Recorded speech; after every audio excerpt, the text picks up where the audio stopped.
Hi, and welcome to the Literacy Conversations podcast with Phonics and Motion. I'm your host, Jessica Engstrom. Together with my co-host, Dr. Terry Kindervater, founder of Phonics and Motion, we're diving deep into the world of early literacy, where student-centered, multisensory structured approaches are taking center stage. Dr. Kindervater has spent her entire career dedicated to research-based literacy instruction. Join us as together we explore the fascinating realm of teaching reading and uncover the strategies, ideas, and opportunities that can help us all to succeed. Get ready to be inspired as we unlock the secrets to empowering students and fostering a love of reading. All right, hello and welcome to our second episode of Conversations about Literacy with Phonics and Motion. Right, fun. I'm your host, Jessica Engstrom, and I have with me Dr. Terry Kindervater. Hi. And today we're going to be talking about how to unlock the reading code. What are Phonics and Motion's 4 literacy routines to transform phonics instruction for students? Well, there are the 4, starting with the Kinesthetic Motion for the phoneme, which is the KMP, which is a physical motion for each phoneme, and it really reflects what the articulators do in the mouth. For example, if you think about t, t, t, t, t, for a T and think about what your tongue is doing, t, t, t, there's a similarity, and this becomes more of a gross motor motion. So the beauty of them, this matches to the code one-to-one. So if a child is doing ch, then the code for that is CH, and it's a one-to-one match. And it is kinesthetic. You can feel it in the body, and it replicates the tension in the sound or the relaxation. So with each motion, students are getting information loaded within that, and we'll talk about that more as a gesture later on in its own episode. But tell us a little bit more about how students are actually learning these motions within the routine for KMPs. Well, they actually learn them through a poem, a weekly poem, and then a monthly poem. So you're introducing a poem that you're using all month. And so it grows in terms of the phonemic structure. You are reviewing sounds that you've already done, but there's a highlight of the particular phoneme that you want them to hear over that month. And then there is a weekly poem that highlights the phoneme that you're working on. But then it really melts into every one of the routines, and I'll talk about it when we talk about each routine. But the one way that Phonics and Motion takes the handwriting, for example, and the written experience of the language calendar and the Vowel House, and I already spoke about the poems, the motions are present in every one of those routines. So it's naturally pulling the silos that are necessary for developing the sound system and the written code together, because they carry the motions with them. They're like their own personal sound boxes, if you will. Yes. And so with each of those motions, students are also isolating specific phonemes. Absolutely. And in doing so, they're really basing the rest of their literacy skill development on phonemic awareness. So let's talk a little bit more in depth about phonemic awareness and why it is so important. Well, phonemic awareness is the ability to hear and isolate and then identify the phoneme, to hear it, identify it, so that if you are listening and you hear the s, that's hearing it, identifying it is, if you're doing the motion, you're identifying it. This is an S. And then, of course, the code, you write it, that's identifying. But being able to manipulate it, say that S in the syllable C is E. So you're able to put it back and then shorten it, in essence, as you say that syllable. So you have to be able to manipulate them, and you have to be able to put it at the end, or you have to be able to switch it out. And it's interesting. I just worked with a little boy last week, and he could hear and identify all of the sounds that I asked him to write. But when he went to read them, he couldn't manipulate it at all. Everything was an isolated sound. He had no ability to blend or switch anything out. So that's in essence the whole package. You have to be able to, and of course, there are levels of phonemic awareness, and that could be a separate podcast. Yes. Yeah. I was thinking too about, I shared with my grad students that I work with in their Master's of Education program. And I was sharing about my son, who, is 3, and he was playing like he was on the phone, and he kept going, hello, hello. And so I said, I took the pretend phone, of course, from the air, and I said, hello? And he goes, no, hello. And so he could perceive the difference. Right. And when I said the same thing he was saying, he got frustrated with me. Right. So he can perceive the difference of missing that oh. Right. And so I went, oh, hello. And he goes, yeah, hello. But he can't make it yet. Yes, so he can't articulate it. Right, but he knows the difference. And that speaks to kids that speak another language, that when they hear it and they have the motions, even though they might not be able to articulate clearly or produce it, you can tell what they're hearing by their use of the motions. So, all right. So we have these weekly and monthly poems where we're learning specific scope and sequence for focused work within each of these phonemes. Right. And we're then taking them and we're using them across the rest of our literacy. That sounds perfect. Right. But how do you do this in a really concise way, right? One thing that I think is important to mention about the KMPs is that we're not starting with the actual print for the poem either. Never.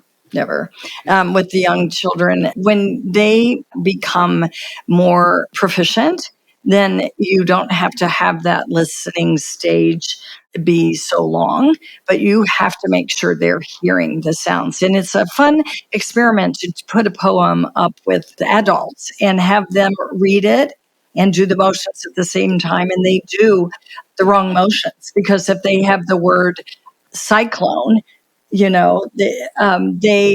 it's funny how they will do the wrong one because they're looking and not listening. And so we always do that in workshops and PD, just to show them that, you need to make sure they can hear it.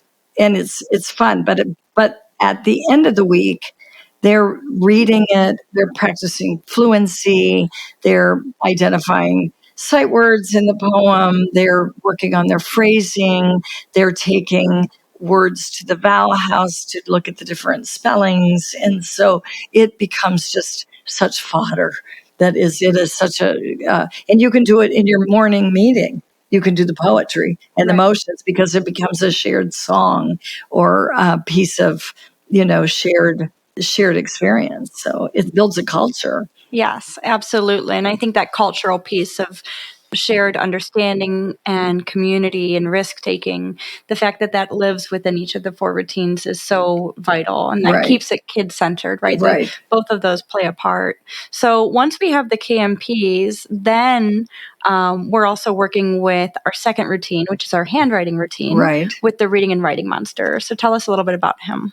Well, the reading and writing monster is just a really playful character that is at the left of any printed material, the reading and writing boards, with the monster. And the kids will put it right in the margin of a book that they're writing in, a workbook. And so it's always on the left, and you go to him or away from him. And the biggest thing I started with the monster is, and I always initiated the first week of school, is that this character really doesn't want you to be a reader or writer. And are you going to have power over that character? And you engage them in that process so that they know they can be a reader and writer. Research shows that children think that it's not somebody that can't read just thinks they can't. They don't understand that, yes, you can if you have these steps. And so in a childlike way, you're saying, we're going to beat this monster. You are going to be a reader and writer. Is that monster going to win? And so that, is a really kind of theoretical part of it, but empowering that child. And then every day there's a routine of on the boards that you talk about a specific letter, and you do letter ID, and you do letter formation. And each story, for example, the C thinks she's cute. She goes to the monster and comes away. And that comes away is purposely embedded in that because that's the phoneme. But the stroking, the kids become more fluent, and that is a necessity as research shows. If you're going to have a child that needs to write a paragraph at third or fifth grade, they need to be fluent in their handwriting. And every single child I've remediated from third grade on, they're not fluent with their writing, either in cursive or in print. So, but the biggest thing is that activity every day is you're talking about the handwriting, like the C, you're doing a card. This is the letter C. What's the name of that letter? So you're doing ID, and then the handwriting and directionality and fluency of writing. So, and it's fun. Yes. And I think, too, when we'll dedicate an entire episode to speaking about the reading and writing monster, but again, going back to that beautiful simplicity of that, it seems very simple, but the layers of depth and meaning behind each of the choices that were made in that routine. Right. For using that as a concrete marker and thinking about cognitive load for students and thinking about the handwriting stories and embedding very purposefully the directionality within the handwriting stories to or away from the monster makes it so accessible to students. And so we can go on and on about the reading and writing monster in our episode about that. Right. And what you said about what information is there. If you look at the L is a long, long line. The mistake little ones and third graders, they'll write this little tiny line or draw, and then they don't know if it's an I or an L, but I is itty bitty, and so that really transforms those directions of going up above the line, down below, like it, that efficiency of language and playful language is key and helpful for the kids. Love it. Yes, they absolutely do. And I shared at the recent OAESA conference that we were at, I shared with a few different administrators about my linguistic background and my research kind of methodology in my own home now that I have children, asking Porter, teaching him 2 handwriting stories in the morning and then at bed, going back and saying, do you remember? And just prompting in that way. Yeah. And I said, do you remember?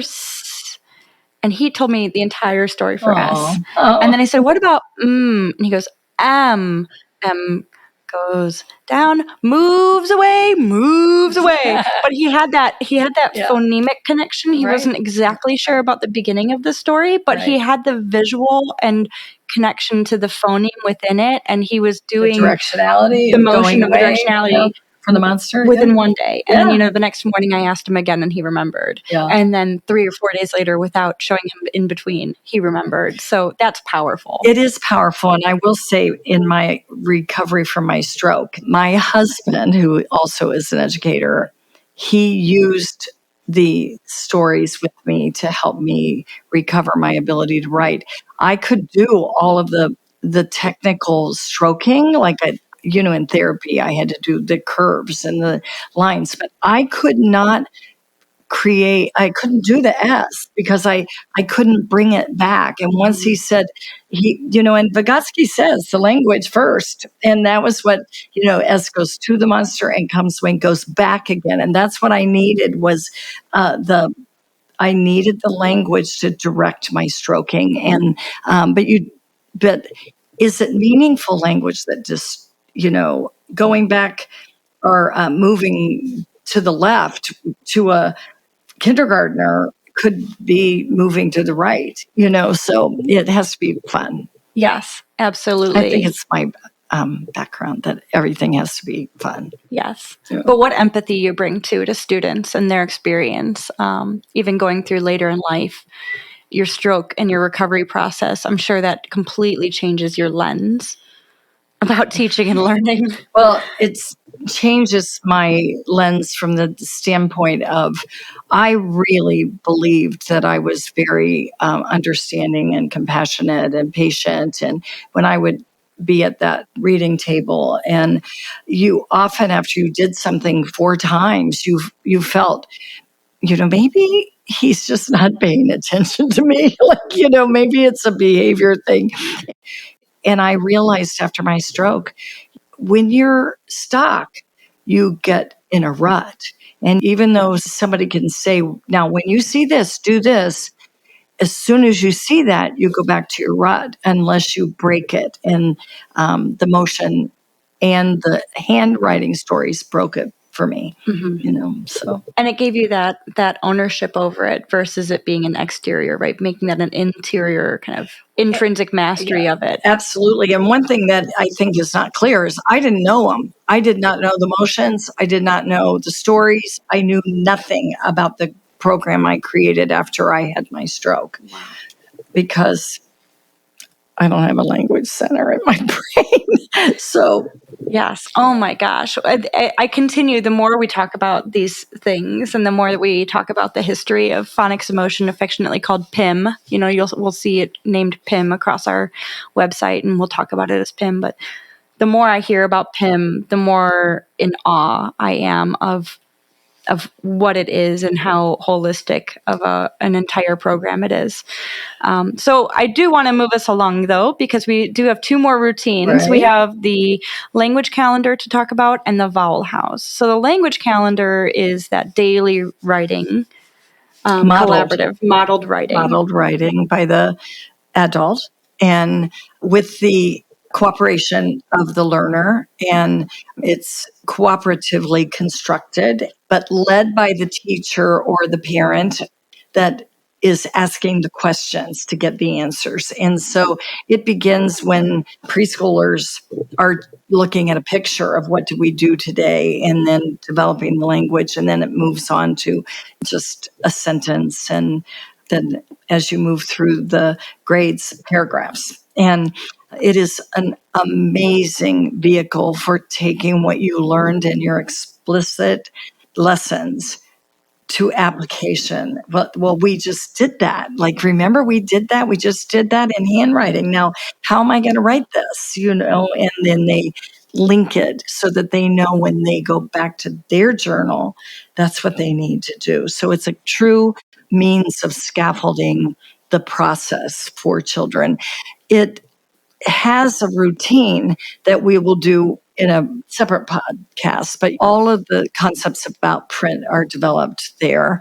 And also you clap out words, so they learn that that's a short word. If you're writing the word made and you say the word made, then that's a short word. That's one clap. And so, or if you said assembly, that's a long word. And every day you encode by, if you're working with the word did, you would say the word did, and then you would segment it into the separate sounds, d, id, and then you would write it, d, I, d. All right, let's read it.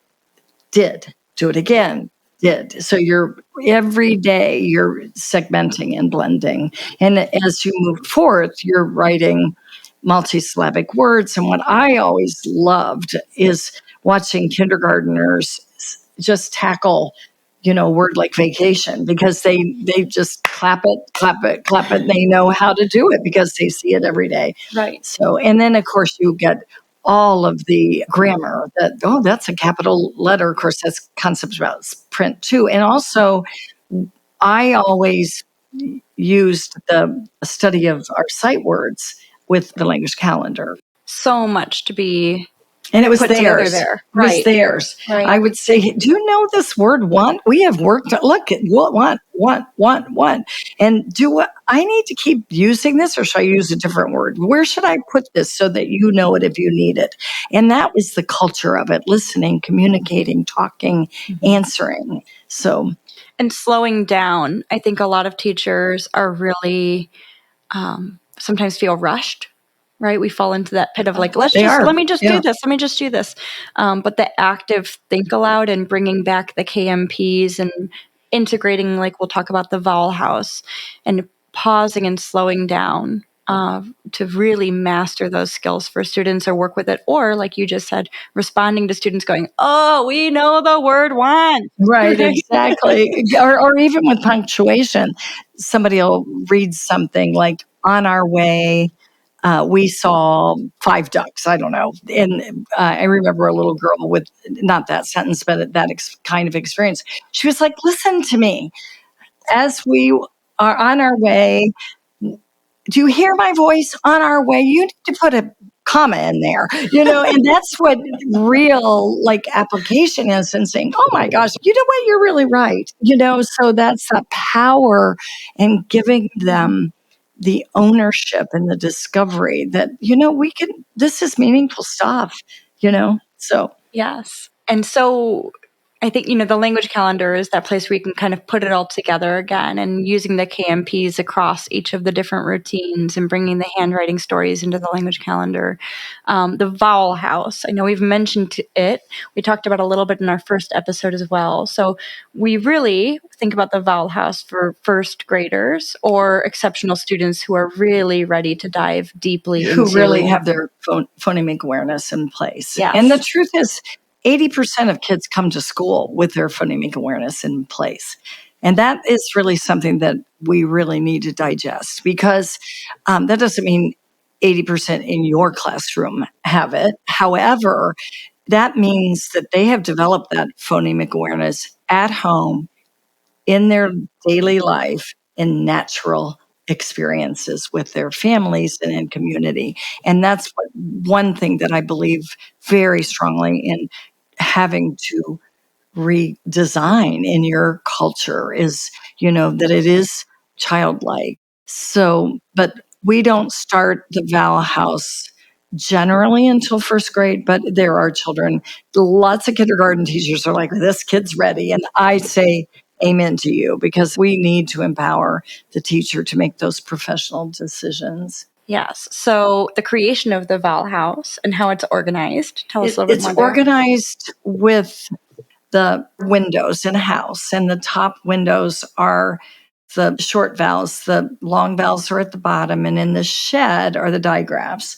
And we have our controlled vowels on the roof. And so each one is, when we say it's a primary spelling, it is the spelling that is used most frequently in our language. So the spelling of long A is usually an A with a consonant and then an E at the end. So we say A-E. Mm-hmm. So that's the structure. But all of the other spellings, A-Y, A-I, and more, go in that same window, but they're beneath the primary spelling. They're listed. And then there are shutters around each window with lines, and all kinds of words grow onto the shutters from that window. So you could have a few words with could have day and pay and may, and then another list of paid and, maid that cleans. And,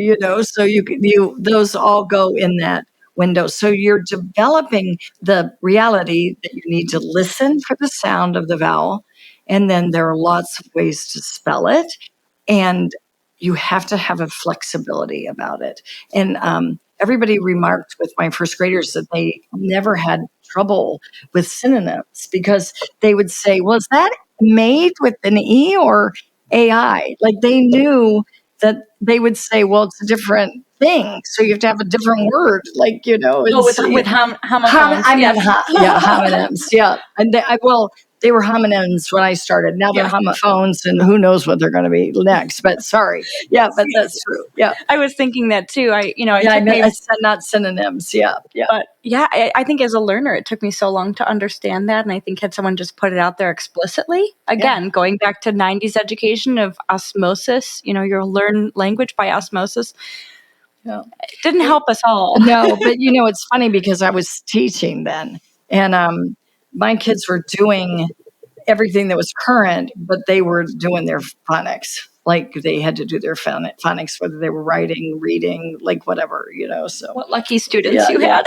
So with the Vowel House, though, the critical is that we have a scope and sequence of presenting each of the windows and word lists and actually different worksheets if you feel that a child needs it, or if it's just the kind of practice that you need or they need actually. And also with the Vowel House ebook, there's quite a distinct pattern of teaching children their vowels, especially if they need remediation, such as some kids know that the short vowel a, well, they'll know cap and tap, but they don't see that or hear that same phoneme when you change to tam. And because that's the way, depending on whether something is a continuant or a stop, or that it changes the vowel. And so we have actually for teachers and parents quite an extensive method of isolating those vowels and doing practice if you need them. So, but the other thing is on the language calendar, if you're writing the word mama and you say ma, you do the motion, you'll say, show me that on the Vowel House. So that is the way it's woven also. Or you might say identify in a poem and you'll say where is that on the Vowel House? So you're always showing them that when you're sitting there and you're like, I don't know how to spell that, they don't say that. They say, where can I find that? Oh, with this graphic organizer right here. So that's part of the function.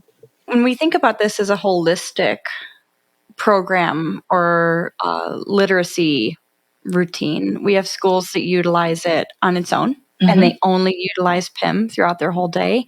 We have schools that have dedicated curriculum that they've already chosen or that somebody else has chosen for them, and then they add phonics and motion in.